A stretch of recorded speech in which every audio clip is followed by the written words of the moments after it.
नमस्कार दोस्तों। वो कहते हैं ना, उन्हें फिक्र है कि रात को हम सोते नहीं, और हमने उनसे पूछ लिया इतनी ही फिक्र है तो हमारे होते क्यों नहीं। नमस्कार दोस्तों, एक बार फिर से आपका हार्दिक स्वागत है आपके अपने YouTube चैनल जीके भाई प्रदीप सर पे। और प्यारे बच्चों, जैसा कि आपके कमेंट आ रहे थे सर क्लासे तो बच्चों रेगुलर होती रहेगी। 2-3 दिन गुरुकुल में बिजी था, इसलिए धुरीना पे भी लाइव नहीं ले पाया। और आज वैसे तो वीडियो डाल दी है, कल से धुरीना पर भी लाइव क्लासे रहेगी और आपके लिए भी क्लासेस मैं लेकर आया हूं। और बच्चों, इंडिया जीके और हरियाणा जीके के आज मिक्सअप क्वेश्चन करवाने वाला हूं, जो एग्जाम पॉइंट ऑफ व्यू से इंपॉर्टेंट रहेंगे। तो ये क्वेश्चन आया हुआ था बच्चों, सबसे इंपॉर्टेंट है कि ये देखो, निम्नलिखित में कौन सी मिट्टी हरियाणा में नहीं पाई जाती। ऑप्शन था पर्वत की मिट्टी, लाल मिट्टी, कछार की मिट्टी और काली मिट्टी। कौन सी, ये पूछना चाहता है, निम्न में कौन सी मिट्टी हरियाणा में नहीं पाई जाती।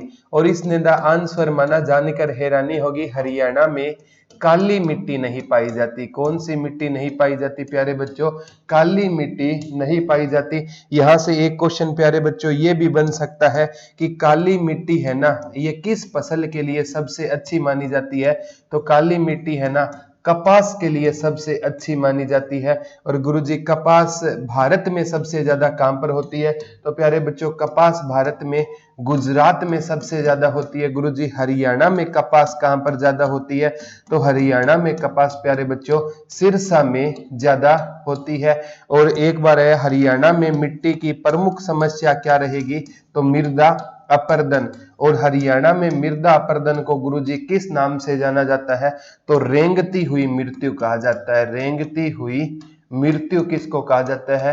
तो मृदा अपरदन को प्यारे बच्चों रेंगती हुई मृत्यु कहा जाता है। ये भी क्वेश्चन HSSC आगामी एग्जाम में पूछ सकती है कि रेंगती हुई मृत्यु। और एक आता है लाल चेस्टनेस, लाल चेस्ट नेट मिट्टी कहां पर पाई जाती है? तो ये प्यारे बच्चों यमुनानगर में पाई जाती है। कहां पर पाई जाती है? यमुनानगर में पाई जाती है। तो ये क्वेश्चन है ना, एग्जाम पॉइंट ऑफ व्यू से इंपॉर्टेंट हो जाएंगे। एक एग्जाम में इंडिया जीके का ये पूछा था, वर्तमान 1 दिसंबर 2019 को भारत के मुख्य न्यायाधीश कौन है? तो ये शरद अरविंद बोबड़े हो जाएंगे। शरद अरविंद बोबड़े, शरद अरविंद अरविंद अरविंद बोबड़े, ये क्या रहेंगे बच्चों? मुख्य न्यायाधीश रहेंगे। चीफ जस्टिस ऑफ इंडिया, मुख्य न्यायाधीश रहेंगे। और बच्चों, ये नंबर भी पूछा जा सकता है कि ये कौन से नंबर के मुख्य न्यायाधीश रहेंगे? 47वें नंबर के मुख्य न्यायाधीश रहेंगे। CJI chief justice of India से भी बच्चों एग्जाम पॉइंट ऑफ व्यू से बहुत ज्यादा क्वेश्चन पूछे जाते हैं। शायद आगामी एग्जाम में बच्चों इससे पहले वाला, जैसे रंजन गोगोई या दीपक मिश्रा, 46वें रंजन गोगोई, 46वें कौन थे? रंजन गोगोई हो जाएंगे। और 45वें कौन से हो जाएंगे? दीपक मिश्रा हो जाएंगे। ठीक है, तो ये याद कर लेना बच्चों। जो सबसे ज्यादा पेपर में पूछे जाते वाले, जैसे ये राष्ट्रपति को शपथ कौन दिलाता है? CJI दिलाता है। राज्यपाल को हाई कोर्ट का मुख्य न्यायाधीश और राष्ट्रपति को सुप्रीम कोर्ट का मुख्य न्यायाधीश शपथ दिलाता है। तो यहां से भी प्यारे बच्चों क्वेश्चन बनने के चांसेस रहेंगे। एक ये क्वेश्चन आया था बच्चों, हरियाणा ने पुणे में आयोजित खेलो इंडिया गेम्स 2019 में पदक तालिका में कौन सा स्थान आयोजित किया था? तो ये बच्चों 178 पदक जीते थे हरियाणा में। पुणे में आयोजित खेलो इंडिया यूथ प्रतियोगिता में 178 पदक के साथ हरियाणा कौन से नंबर पर रहा था? दूसरे। तो पहले पे पूछे तो बच्चों महाराष्ट्र रहा था। कौन रहा था? पहले पर पूछे। ये आगामी एग्जाम में भी बच्चों क्वेश्चन आपसे बनने के पूरे चांसेस रहेंगे। तो ये आगामी एग्जाम में पुणे महाराष्ट्र, इंडिया पुणे महाराष्ट्र। दूसरा ये पेपर है, महाराष्ट्र ने पूछे ना, 228 पदक जीते थे। कितने पदक जीते थे? 228 पदक जीते थे। हरियाणा ने कितने? 178 पदक जीते हैं। एक ये क्वेश्चन आ सकता है बच्चों, हरियाणा में राज्य सरकार द्वारा संचालित बाल देखभाल संस्थाओं का नाम क्या कर दिया गया है? तो ये जगन्नाथ आश्रम कर दिया गया है। बाल संस्थाओं का नाम बदलकर, बाल देखभाल संस्थाओं का नाम बदल करना जगन नाथ आश्रम कर दिया गया है। क्या कर दिया गया है प्यारे बच्चों? जगत नाथ आश्रम कर दिया गया। आगामी एग्जाम में यहां से भी क्वेश्चन पूछे जा सकते हैं, ठीक है। ये मुख्यमंत्री जी ने ये घोषणा की थी, ठीक है। एक एग्जाम में आया था बच्चों, भारत में खालिस्तान में संविधान के अंतर्गत पहले राष्ट्रीय चुनाव के बाद पहली लोकसभा का गठन किया गया था। तो पहली लोकसभा का गठन 1952 में हुआ था और पहला स्तर 13 मई 1952 को हुआ था। पहला स्तर कब लोकसभा का हुआ था? 13 मई 1952 को। और पहली बार चुनाव पूछे तो 1952 में लोकसभा और राज्यसभा के क्या हुए थे? चुनाव हुए थे।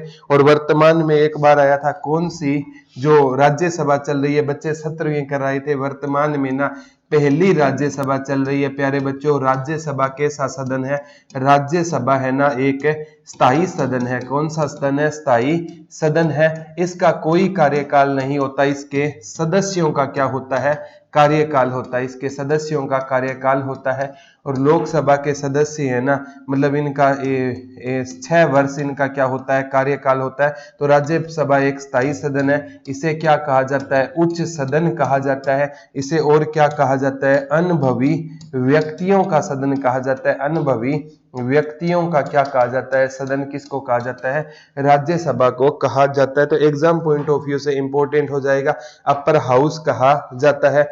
और राज्यसभा में से ना 2 सदस्य है ना, वो क्या है? तो यहाँ से 12 सदस्य है ना, राष्ट्रपति क्या करता है? मनोनीत करता है। और लोकसभा में राष्ट्रपति 2 सदस्य क्या करता है? मनोनीत। तो वो पीछे के कानून के हिसाब से वो चीजें हो जाएगी, ठीक है। तो ये चीजें याद कर लेना। कानून है ना, ये बदलते रहते हैं कि एंग्लो इंडियन अब नहीं करेंगे, तो ये बच्चों कानून के दायरे में ये चीजें होती रहती है, ठीक है।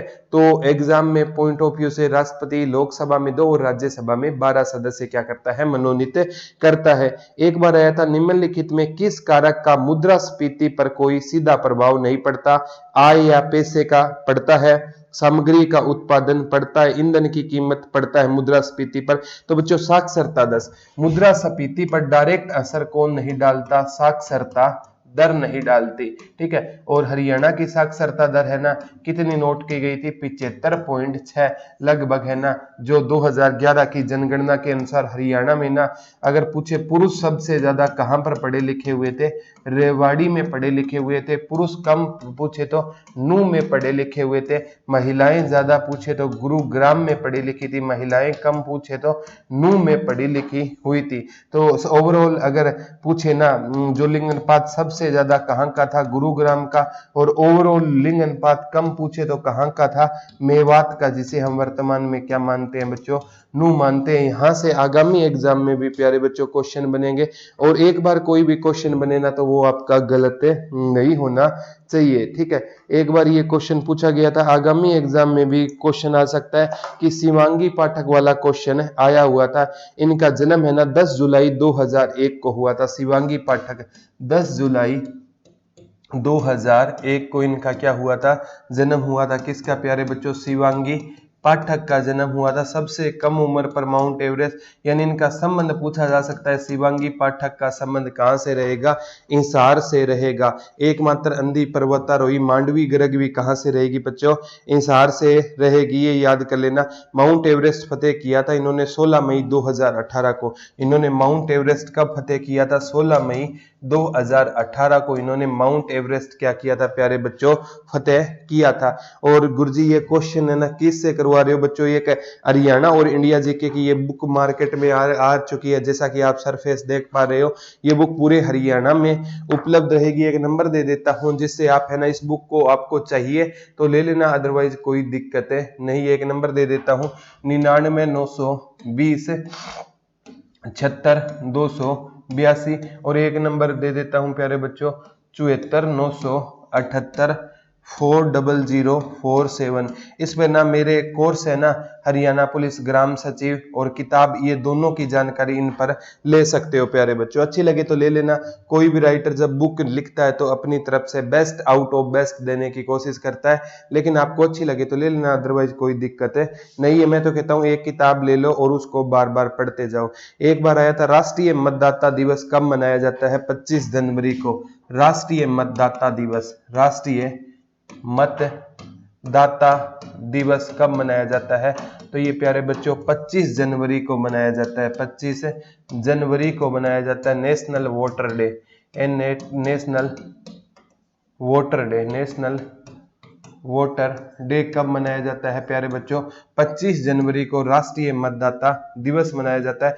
आगामी एग्जाम में 26 जनवरी को कौन सा दिवस मनाया जाता है? गणतंत्र दिवस मनाया जाता है। 12 जनवरी को कौन सा दिवस मनाया जाता है?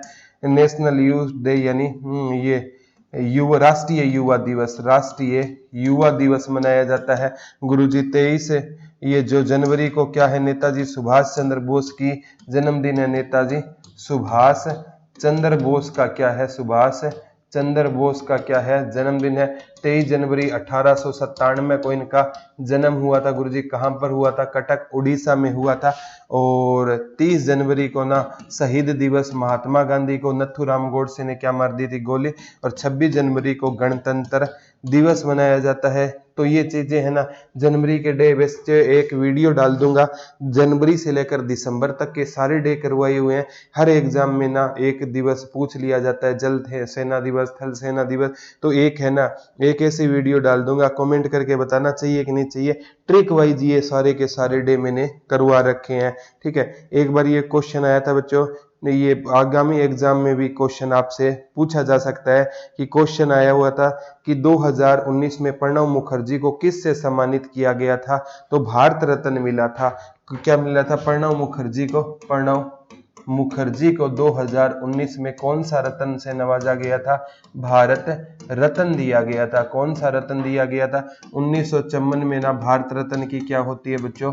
शुरुआत होती है। कि कितनों को दिया गया था? स्टार्टिंग में तीनों को दिया गया था। जैसे आप पढ़ते हो डॉक्टर सर्वपल्ली राधाकृष्णन, सीवी रमन और सी राजगोपालाचारी को ये भारत रत्न से नवाजा गया था। आगामी एग्जाम में बच्चों ये क्वेश्चन आ सकता है कि 1954 में डॉक्टर राजेंद्र प्रसाद द्वारा इसकी क्या की गई थी? शुरुआत की गई थी। तो ये एग्जाम में। और मरणोपरांत पहला भारत रत्न लाल बहादुर शास्त्री जी को 1966 में मिला था। उपरांत पहला भारत रत्न किसको मिला था?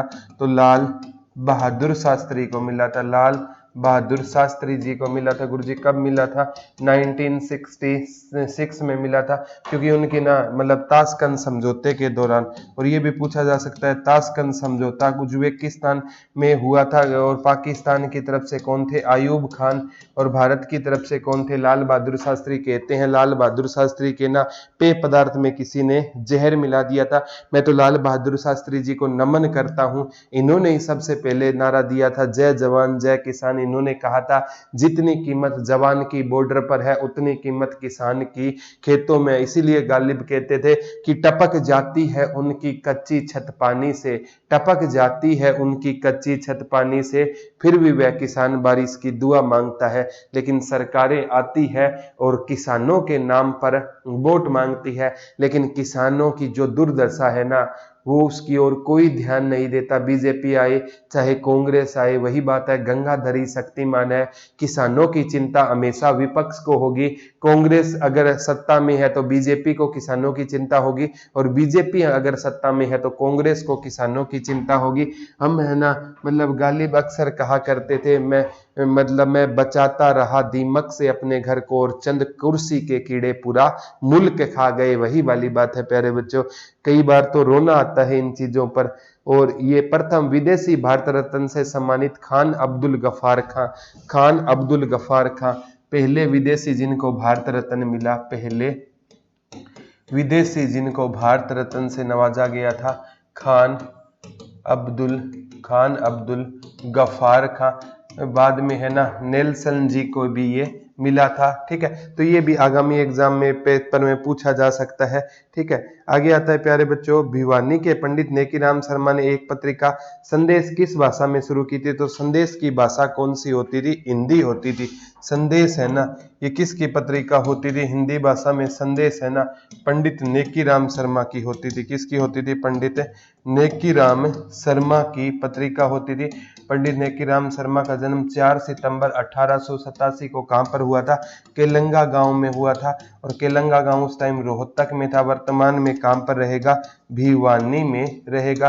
पंडित नेकीराम शर्मा ने ना एक अंग्रेज कलेक्टर ने इनको कहा था आप भूमि का एक टुकड़ा ले लीजिए, तब पंडित नेकीराम शर्मा ने एक ही बात बोली थी, मुझे भूमि का एक टुकड़ा नहीं, मुझे तो संपूर्ण भारत की क्या चाहिए भूमि। तो पंडित नेकीराम शर्मा का नाम इन्होंने प्रथम विश्व युद्ध के दौरान ये भी पूछा जाता है, भारतीयों को सेना में भर्ती होने से मना किसने किया था, पंडित नेकीराम शर्मा ने किया था। और भारतीयों को सेना में भर्ती होने के लिए प्रेरित किसने किया था, वो महात्मा गांधी ने प्रेरित किया था। तो ये एग्जाम पॉइंट ऑफ व्यू से इंपॉर्टेंट आ जाएगा। ठीक है, आगे आता है, खालिस्तान उगाने पर मिट्टी की उर्वरता तेजी से समाप्त हो जाती है, गेहूं, चावल, फूल, कपास। और बच्चों कहते हैं कपास उगाने से ना, क्या उगाने से, कपास उगाने से भूमि की उर्वरकता शक्ति में ना तेजी से क्या आती है, कमी आती है। क्या उगाने से प्यारे बच्चों, कपास उगाने से भूमि। और एक बार आता है कपास के लिए कौन सी स्थिति सबसे नुकसानदायक है, पाला।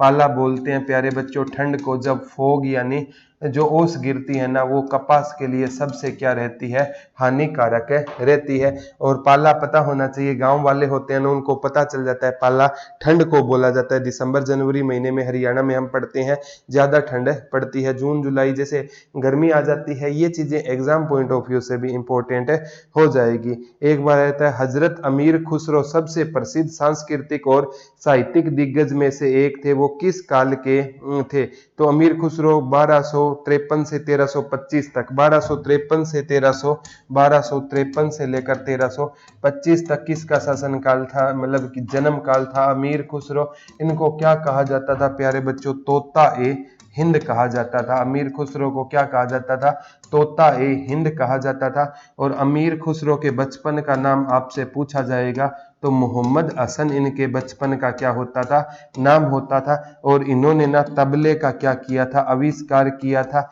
और इन्होंने प्यारे बच्चों 8 राजाओं के यहाँ क्या किया था, काम किया था। 8 राजा गुरुजी गिना सकते हो क्या, अगर आप चाहो तो मैं गिना सकता हूँ, अदरवाइज नहीं गिनाता। चलो गिना देते हैं। एक तो इन्होंने ना बलवन के दरबार में रहता था।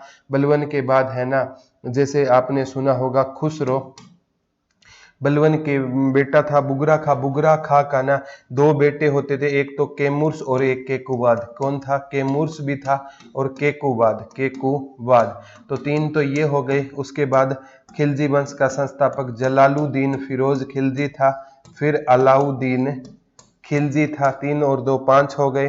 ठीक है, जलालुद्दीन, अलाउद्दीन, फिर कुतुबुद्दीन मुबारक क्या था, मुबारक कुतुबुद्दीन मुबारक खिलजी था। ठीक है, और फिर है ना इसके बाद एक कुछ टाइम के लिए खुसरो खां बना था मुबारक खिलजी को मारकर। और फिर ग्यासुद्दीन तुगलक, जो तुगलक वंश का क्या होता था, संस्थापक था। तो 8 राजाओं के यहाँ पर शासन काल में इसने काम किया था। तो मतलब राजनीति का ना इनको बहुत ज्यादा क्या होती थी प्यारे बच्चों, नॉलेज होती थी। किसको होती थी, अमीर खुसरो, इन्हें तोता ए हिंद कहा जाता है। तो बच्चों ये राजा गुरजी आपने कैसे याद किए हैं, बच्चों पढ़ाने से चीजें ज्यादा याद होती है।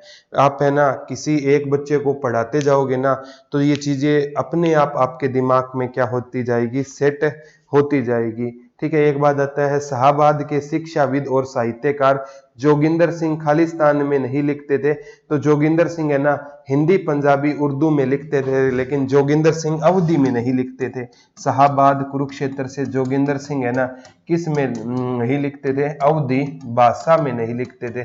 किस में नहीं लिखते थे, अवधी हिंदी, जो आपका पंजाबी वगैरह में ये लिख दिया करते थे, हिंदी, पंजाबी और उर्दू। इनको कितनी भाषाओं का ज्ञान था, हिंदी का ज्ञान था, पंजाबी का ज्ञान था और उर्दू भाषा का ज्ञान था। लेकिन अवधी भाषा में प्यारे बच्चों ये नहीं लिखा करते थे। और सबसे इंपॉर्टेंट बात है प्यारे बच्चों, जो हमने गुरुकुल खोला है आपके जो मतलब प्यार की बदौलत, और इतना ज्यादा रिस्पॉन्स है कि लगभग है ना गुरुकुल में पहले ही दिन है ना इतने बच्चे आए, हजारों की संख्या में। मैं आपका दिल से धन्यवाद करता हूं। और आपने जो ये प्यार दिखाया ना गुरुकुल के पीछे, तो आपके प्यार को हम कभी नीचे नहीं झुकने देंगे। तो प्यारे बच्चों आपका प्यार बना रहे। और ये जो पेड कोर्स हमें ना, आप कहते हो पेड कोर्स क्यों चलाते हो, वैसे तो नामात्र फीस में पेड कोर्स चलाते हैं, लेकिन इससे सहायता स्वरूप जो राशि आएगी ना उसी को गुरुकुल में डोनेट करेंगे। क्योंकि एक बैच का ना आप कभी आकर देखना, एडमिशन मत लेना, 3 से 4 लाख रुपए, क्योंकि सारे ऐसी वगैरह बच्चे आएंगे, फैसिलिटी देनी होगी। 3 से 4 लाख रुपए एक गुरुकुल में एक बैच के लगेंगे और ये आपकी ही के तो पैसे हैं। इसीलिए बच्चों जो पेड कोर्स स्टार्ट किया है 74,978 40047 हरियाणा पुलिस का ना 599 रुपए में, और ग्राम सचिव का कनाल पटवारी का ये बैच है ना जो पटवारी का 249 रुपए में। ये लाइव बैच है हरियाणा पुलिस का, ये रिकॉर्डेड है, इसमें धाराएं लाइव कराऊंगा। अगर ज्वाइन करना है तो इस पर वैसे बच्चों के मैसेज आए हम आपको डोनेट करें, बच्चों डोनेशन नहीं चाहिए। इस कोर्स से जितनी सहायता स्वरूप राशि आएगी हम गुरुकुल में अपने आप अरेंज कर लेंगे। तो आज के लिए इतना ही, कल दोबारा रूबरू होंगे। तब तक के लिए हंसते रहिए, मुस्कुराते रहिए, अपना और अपनों का ख्याल रखिए। धन्यवाद दोस्तों। जय हिंद, जय भारत, इनकलाब जिंदाबाद।